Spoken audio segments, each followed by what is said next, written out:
Hello, classroom. My name is Manuel Casillas. Today I'm going to be talking to you guys about disposition and the importance that it can have towards students, families, and friends. Not to mention, we're going to be educators, so we're going to be affecting the community directly.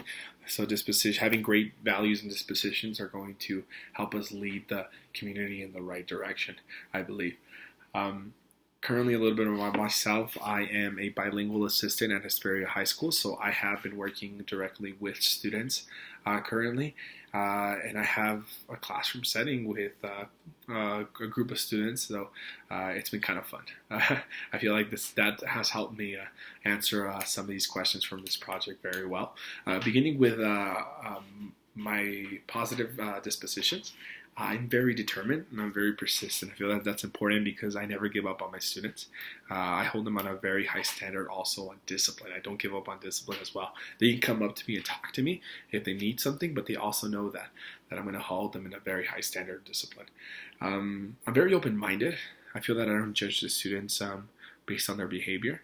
I first try and listen to them before I put any input or discipline them in any way. Thirdly, I'm very empathetic. I feel that I've been through a lot in my life, and I know that a lot of students out there are going through a lot in their life as well, so being empathetic and putting myself in their shoes is very important, and not to mention I feel that I can help them because I've been through a lot as well. I also have very good self-evaluation. I feel like that's actually a key importance. I've been doing this a lot since I've been working as a bilingual assistant, coming home and after a long day and asking myself, how am I doing?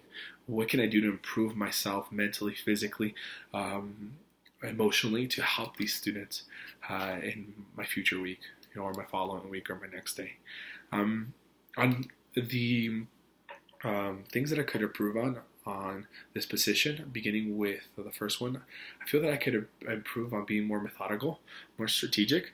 I feel that if I'm more strategic, I can understand patterns of behaviors before they happen, especially in a classroom. I think that's very important to catch that before it messes or slows down the classroom. Secondly, I'm very open to feedback. I feel like I am open to feedback, but I don't use the information that people give me to the best of my abilities. I feel that I always, when somebody gives me advice, I try to figure out all the reasons why it could go wrong instead of just seeing the positive in it. And I feel that's something I should really improve on if I'm going to become a great leader or as a teacher as well. Thirdly, imagination.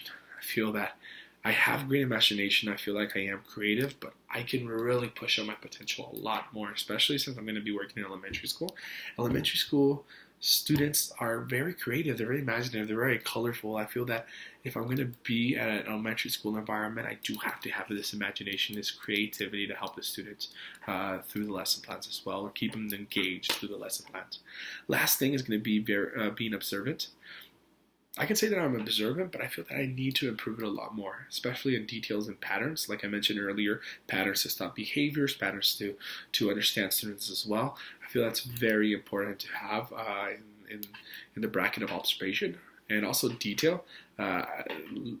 Doing lesson plans right now has been very fun and very effective, but I think I need to pay attention to the more details in it.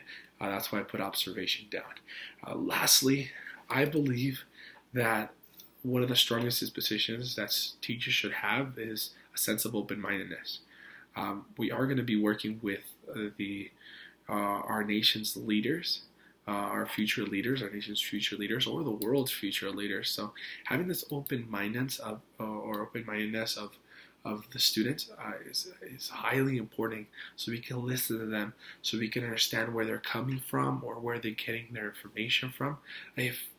For example, if a student is not really listening to a lesson plan or is in a whole different world, and you ask them what's happening, and then they talk to you, let's say, about bugs or insects, but you're talking about math.